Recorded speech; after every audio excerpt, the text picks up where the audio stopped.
Good morning, everybody. I'm Dr. Aparnna, and I'll be taking your class today on hyperthyroidism.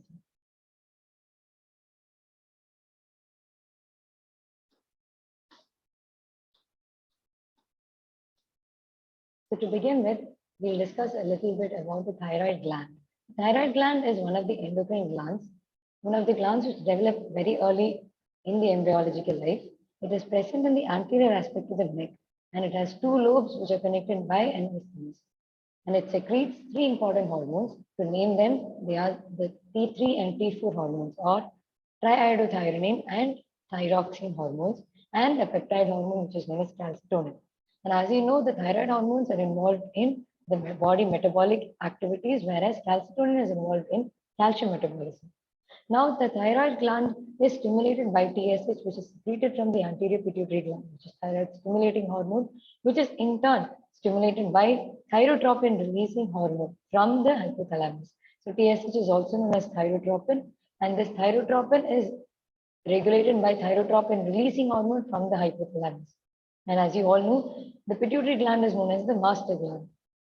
Now, the thyroid system is involved in maintaining the metabolic functions, cardiovascular functions, growth and development, especially in utero, and as well as it has various other activities like maintaining a normal sexual function, menstrual cycles, sleep, and thought patterns. To look into the embryology of the thyroid gland, it is one of the earliest endocrine gland to develop. It develops at around 3rd to 4th weeks of the embryological life, that is around 24 days of gestational life from the base of the tongue, and it descends to its final position, which is the anterior aspect of the neck. Now, while it descends, there is a small duct, which is known as a thyroglossal duct, via which it is connected to its initial position, which is the base of the tongue. And then, by around 5th week of gestation, the thyroglossal duct is supposed to degenerate. So it develops at around 24 days of gestation. It is developing between the first and the second pharyngeal pouches. And around 5th week of gestation, the thyroglossal duct disappears.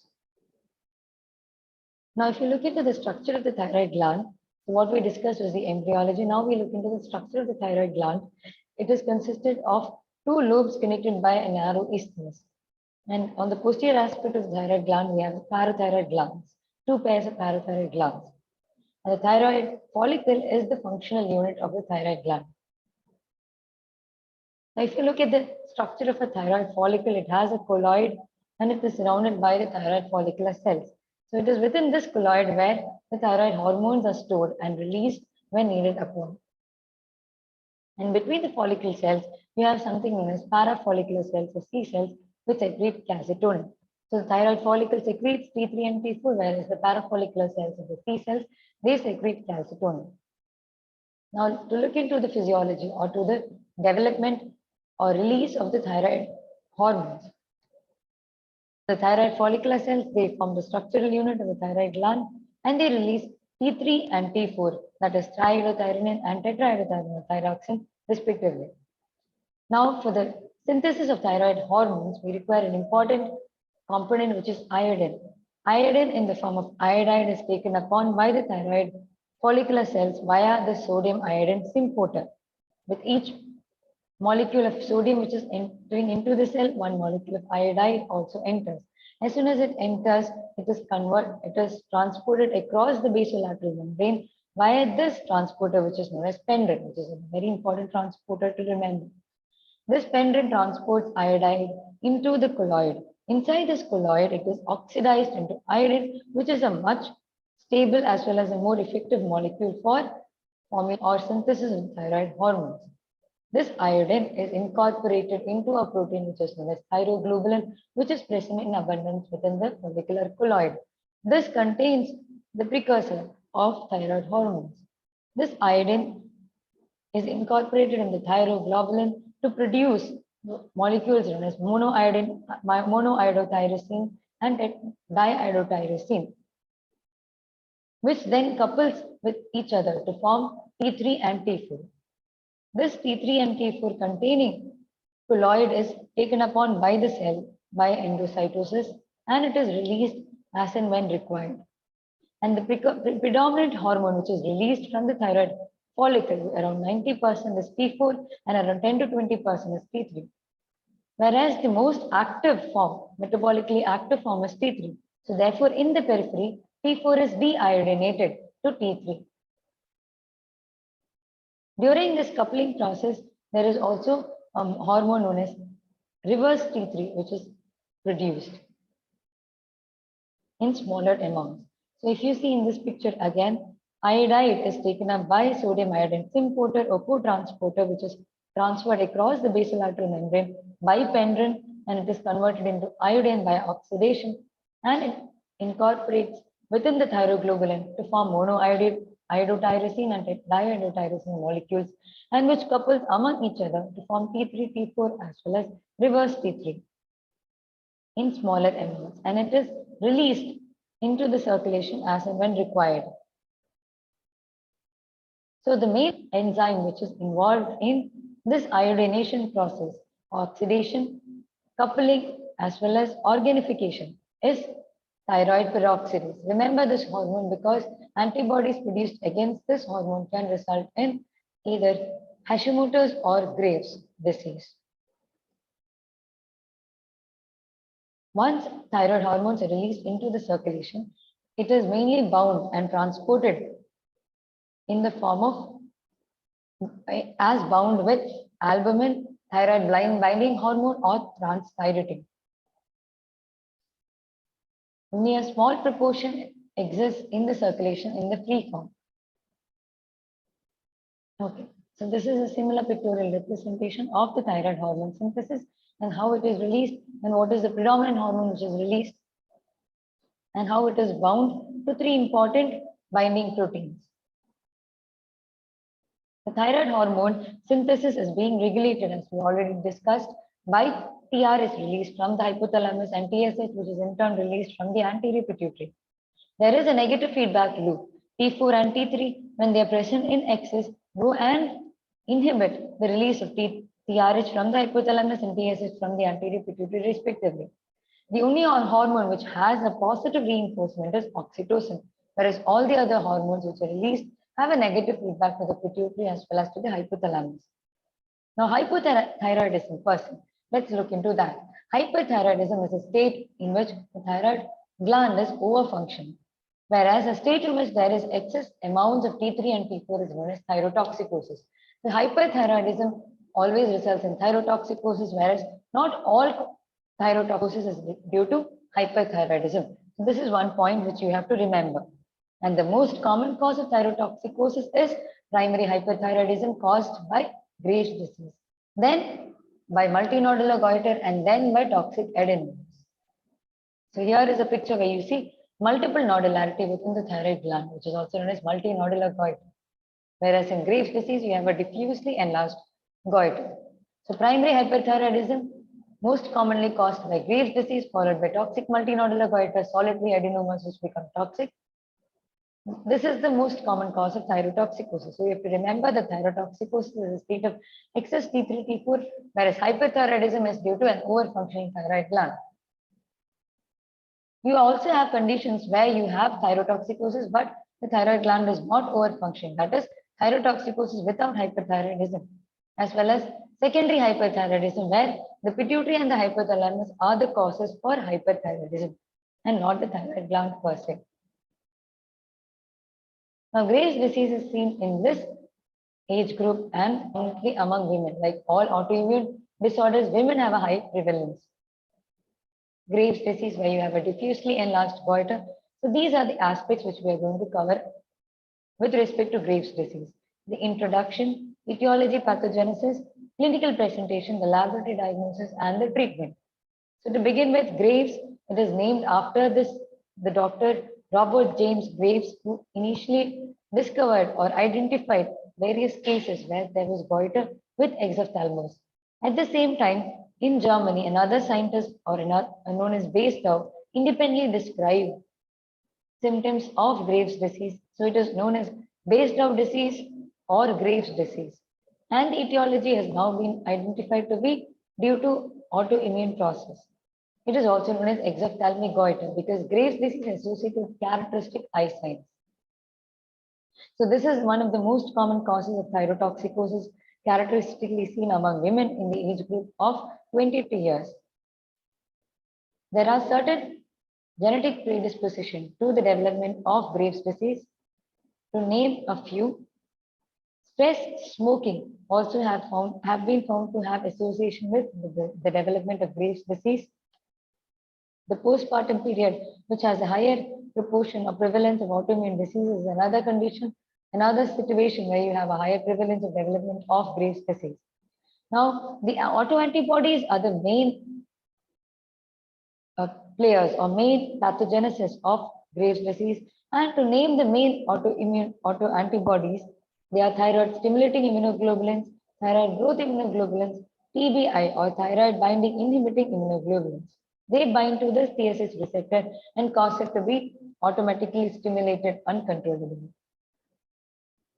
So these are some of the antibodies. Even thyroid peroxidase antibodies, which are predominantly seen in Hashimoto's, can also be one of the causes for Graves' disease. Graves' ophthalmopathy is a very characteristic feature, peculiar feature to Graves' disease. So if you see a patient with hyperthyroidism with ocular features, think of hyperthyroidism due to Graves' disease as one of the first differential diagnoses. So Graves' ophthalmopathy is because of a proliferation of the orbital tissue due to excessive glycosaminoglycans.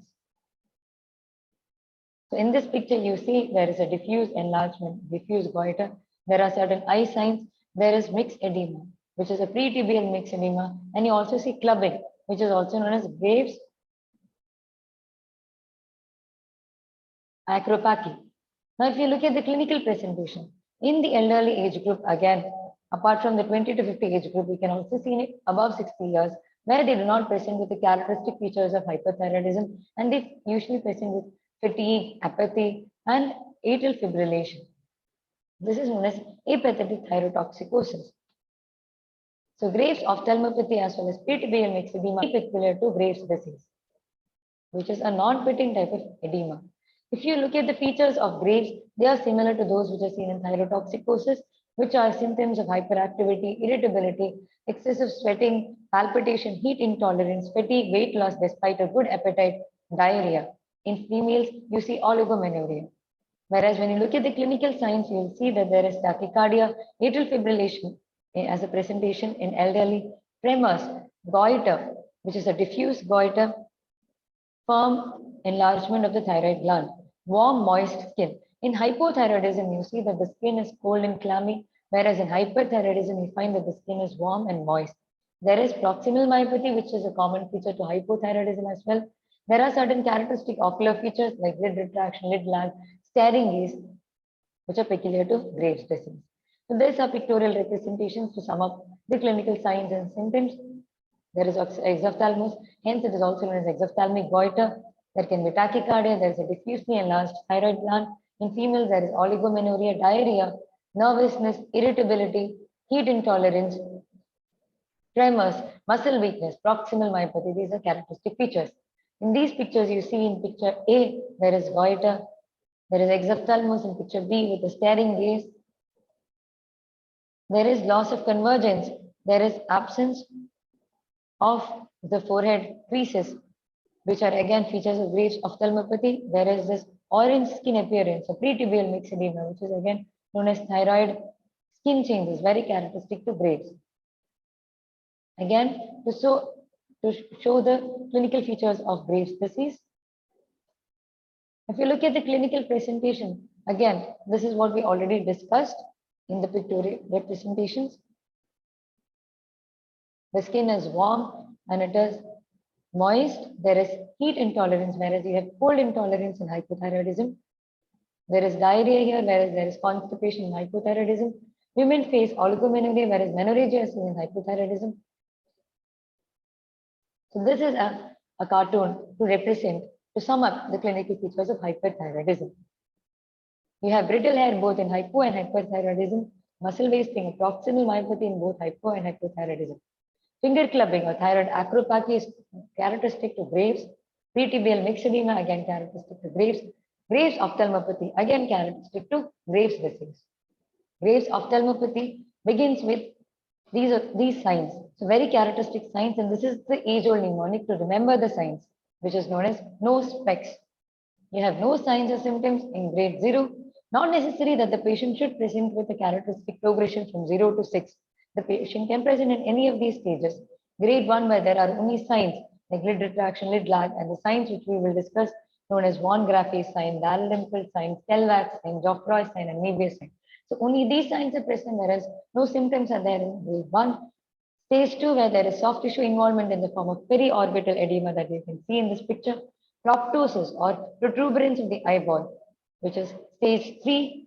Grade 4, which is also known as where you see diplopia due to the involvement of the extraocular muscles. Stage 5, where you see corneal involvement, and stage 6, where you see sight loss. So no specs is the mnemonic to remember Graves' ophthalmopathy.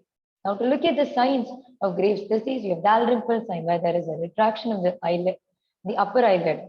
Usually the upper eyelid covers the upper sclera, whereas in Graves' ophthalmopathy, this upper sclera is visible and there is a retraction of the upper lid.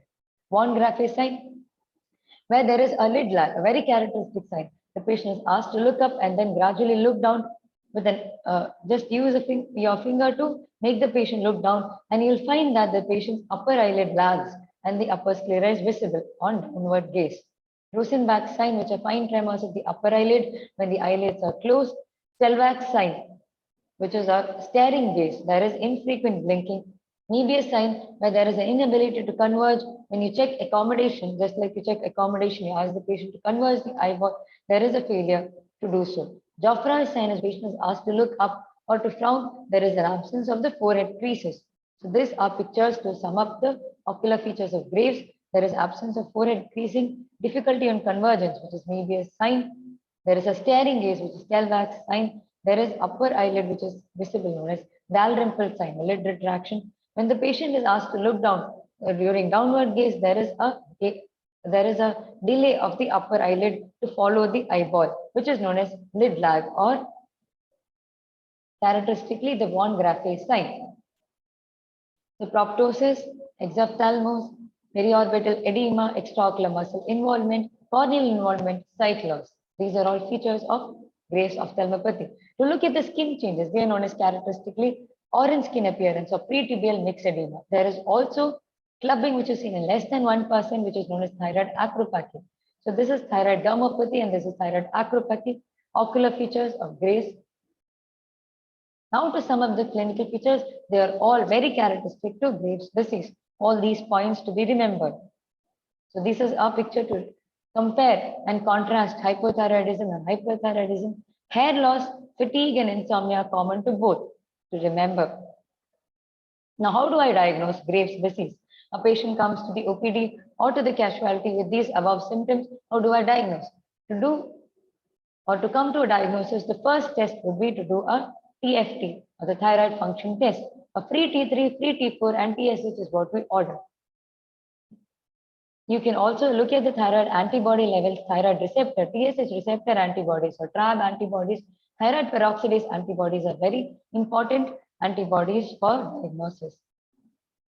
Now, if you look at this algorithm, this is to come to a diagnosis of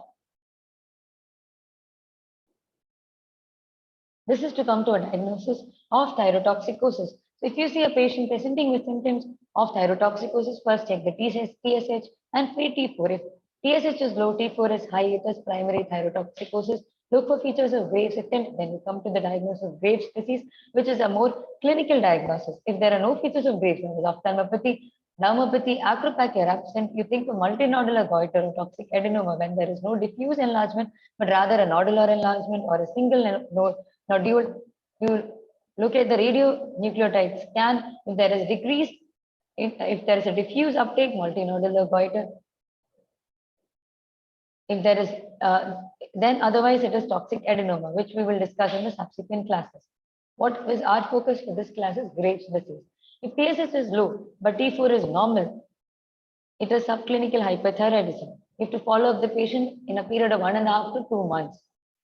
If TSH is high, T4 is also high, that means the pathology is with the pituitary or the hypothalamus, that is secondary hyperthyroidism.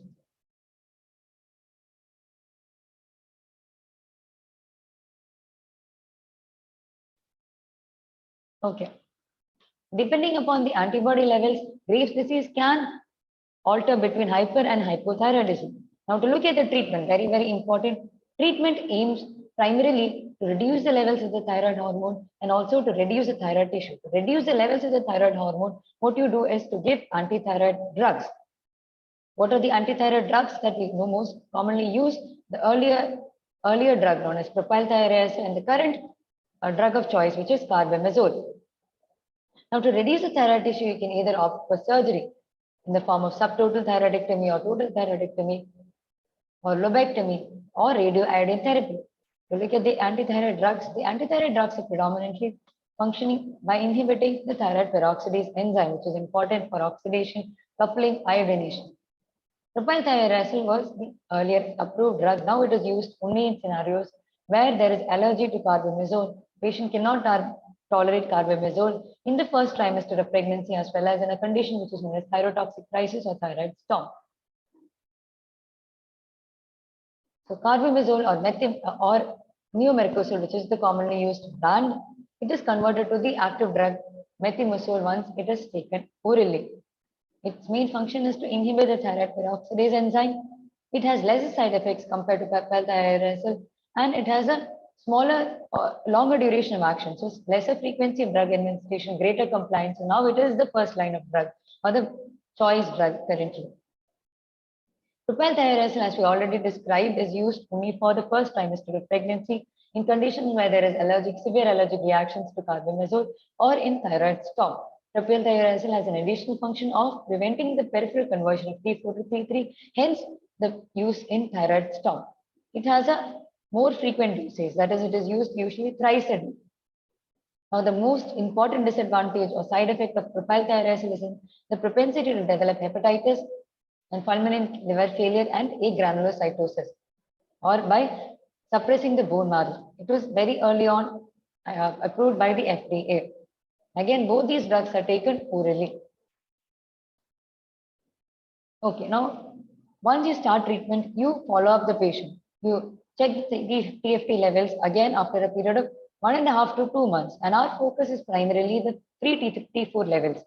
Whereas in hypothyroidism, our primary focus is the TSH.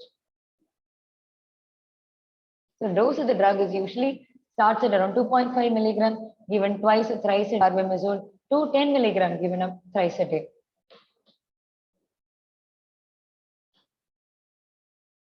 Now you also add beta blockers to reduce the adrenal or the sympathetic symptoms like tremors, irritability, diarrhea, etc.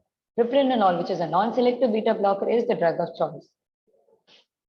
Now to look into the other modalities, like to reduce the thyroid tissue, radioiodine therapy can be utilized in cases where the patient is refractory to antithyroid drugs. So you have to supplement antithyroid drugs, then reduce the level of the thyroid hormones, then do radioiodine therapy, and also follow up with antithyroid drugs. And the iodine which is used here is I-131, which is taken orally, whereas I-123 is the iodine which is used to diagnose, whereas for therapeutic purposes, I-131 is utilized. There is a tendency to develop hypothyroidism. Therefore, the patient requires thyroid supplements in the form of L-troxin on long-term basis. Now, absolute contraindications for radioiodine therapy is in infants, in childhood, in pregnancy, as well as in lactation. So, adolescent, the growing age group, children, radioiodine therapy is contraindicated. Now, looking into the surgical aspect, we can do either subtotal thyroidectomy or total thyroidectomy. You again give antithyroid drugs to reduce the levels of T3, T4, to reduce the vascularity, to shrink the size of the gland, then go ahead with the thyroidectomy. Complications like recurrent laryngeal nerve injury, because it closely runs along near to the thyroid gland. Hypoparathyroidism, because the parathyroid glands can get destroyed. Laryngeal edema are possible complications of surgery. So this is how either lobectomy, subtotal thyroidectomy, or total thyroidectomy, where you supplement them with thyroid hormones in the long run.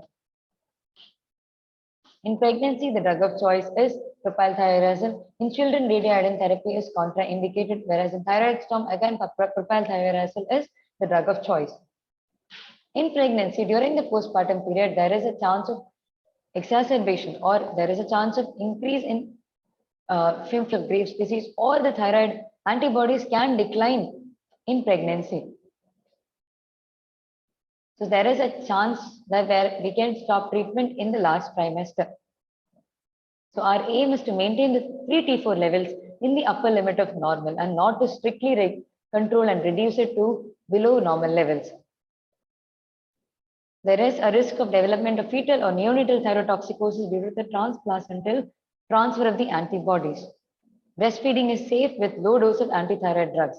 Our aim is to reduce the dose or to maintain the euthyroid state with the lowest possible dose of the drug.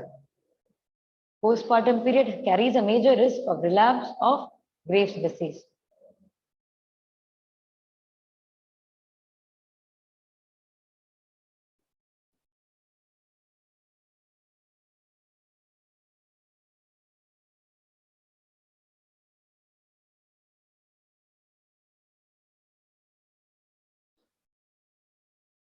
So the carbimazole and methimazole has a theoretical risk of development of congenital abnormalities, though teratogenicity is not fully studied. Propylthiouracil is the preferred drug in the first trimester. Again, radioiodine therapy is contraindicated absolutely in pregnancy as well as in lactation. In children, again, it is contraindicated. Surgery can be a possibility. Now to look into a very specific, a very peculiar complication of hyperthyroidism due to Graves' disease known as thyroid storm. It is also known as thyrotoxic crisis. A patient who has Graves' disease or a patient who has hyperthyroidism, if the thyroid hormone levels are very high and the patient faces stress in the form of trauma, surgery, of any infection, they can develop thyrotoxic crisis, which is characterized by hyperthermia, development of seizures, which can become comatose. There is delirium, arrhythmias, which are all complications seen in thyrotoxic crisis. So it is precipitated by an acute illness in the form of stroke, infection, even diabetic ketoacidosis can precipitate thyrotoxic crisis. In a patient with hyperthyroidism, it is a life-threatening exacerbation. Surgery is again an important risk factor or a precipitating factor. So you have to make sure that always euthyroidism or euthyroid state is achieved before you operate on the thyroid gland. Similarly, before giving radioiodine therapy, you have to make sure that the euthyroid state is achieved. So in uncomplicated thyrotoxicosis, again, you can have heat intolerance and diaphoresis, but here the temperatures are much high, more than 106 degrees, which is hyperpyrexia. Tachycardia, delirium, patient can develop seizures and become comatose. So thyroid storm management involves primarily intensive care, supportive care, identification and treatment of the precipitating cause, giving large doses of propylthiouracil. There you give 100 milligram thrice a day. Here you give up to 1000 milligram because it has the added advantage of preventing or reducing the peripheral conversion of T4 to T3. You also give iodide based on a phenomenon which is Wolff-Chaikoff effect, wherein larger amounts of iodine can itself prevent or reduce the synthesis of thyroid hormones. So that based on that principle, you give iodide in the form of iodide drops or iodide or hypnoic acid or Lugol's iodine. Propranolol, again, to reduce the sympathetic overdrive or sympathetic manifestations. Again, a very important drug to manage thyroid storm. Glucocorticoids, again, a very important drug in any acute crisis, like you have an anaphylactic shock, or a patient who comes with acute exacerbation of bronchial asthma where you give steroids. Similarly, for thyrotoxic crisis, steroids are going to be very useful. Then you give supportive management in the form of cooling, in the form of IV fluids, oxygen, etc. So the first important step would be to identify the trigger and to control or take care of the triggering factor. Supportive management, use of Lugol's iodine, use of propylthiouracil, glucocorticoids. Now for thyroid ophthalmopathy, there is a chance that it can cause vision loss. So here, use of steroids, use of artificial tears, use of patching the eye, cessation of smoking are very, very important. So steroids are an important drug of choice for ophthalmopathy. Thyroid dermopathy usually doesn't require treatment. The pretibial myxedema itself resolves. Glucocorticoid topical glucocorticoids can be tried. Now, there are other causes of thyrotoxicosis apart from Graves' disease, like destructive thyroiditis, also known as subacute thyroiditis, due to viral causes, bacterial causes, etc. There can also be thyrotoxicosis due to thyrotoxicosis factitia, where the patient artificially consumes thyroid hormones in excess. Excessive iodide intake by jod-based phenomenon can cause thyrotoxicosis. Struma ovary, which is a teratoma which produces or releases thyroid hormones. A follicular carcinoma, which is functional, which can release thyroid hormones, is another cause. An ectopic thyroid tissue is another cause of thyrotoxicosis apart from hyperthyroidism. Amiodarone is an important drug which can cause hyperthyroidism. So to remember, lithium causes hypo, whereas amiodarone can cause hyperthyroidism. A secondary cause of hyperthyroidism, like a TSH secreting pituitary adenoma or hypothalamic hematoma, toxic multinodular goiter, toxic solitary adenoma, or a toxic adenoma, or other causes of hyperthyroidism other cause of thyrotoxicosis apart from primary hyperthyroidism due to Graves' disease. Now, thyroiditis can be because of bacterial infection, fungal infection, radiation thyroiditis, amiodarone.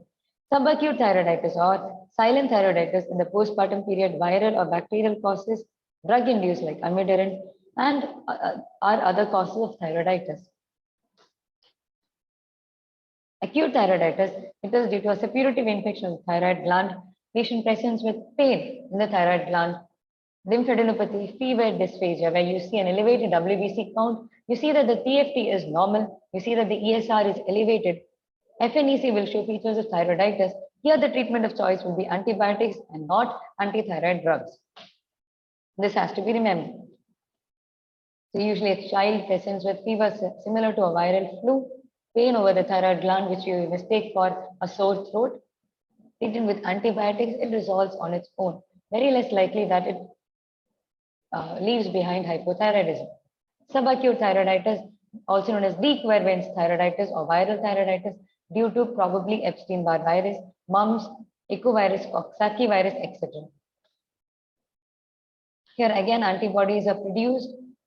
There is a phase of inflammation where there is a release of thyroglobulin and release of thyroid hormones, where the patient presents with hyperthyroidism. There is a phase where there is hypo and then it returns to normal. So again, here also the patient presents with fever, features of pain, features similar to upper respiratory tract infection, a very tender thyroid gland. So these are the phases. There is a thyrotoxic phase where there is an elevation of the thyroid hormones. Then there is a phase where there is a decline of the thyroid hormones and there is an elevation of TSH. Then there is a phase where it returns to euthyroid state. It resolves on its own. Dequervence or subacute thyroiditis or viral thyroiditis. Here you give large doses of non-steroidal anti-inflammatory drug, which is aspirin. Here you do not have any role for the antithyroid drugs. Steroids may or may not work. So you have to follow up the patient by repeating the thyroid hormones after a period of 4 weeks or 1 month.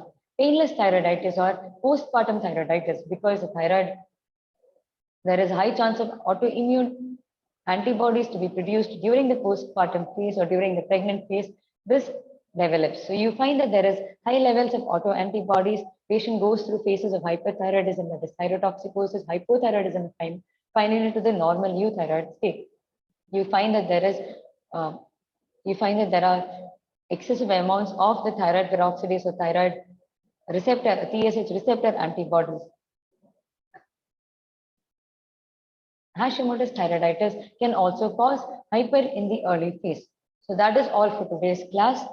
So we had discussed about hyperthyroidism primarily due to Graves' disease, the pathogenesis, the clinical features, especially Graves' ophthalmopathy, Graves' acropathy, Graves' dermopathy, then the diagnostic modalities, the treatment options, and other causes of thyrotoxicosis apart from primary hyperthyroidism due to Graves'. You also have primary hyperthyroidism due to toxic multinodular goiter and toxic adenoma, which are primarily surgical causes, which will be discussed in the surgical classes. Thank you all for your patient listening. Have a nice day. Thank you.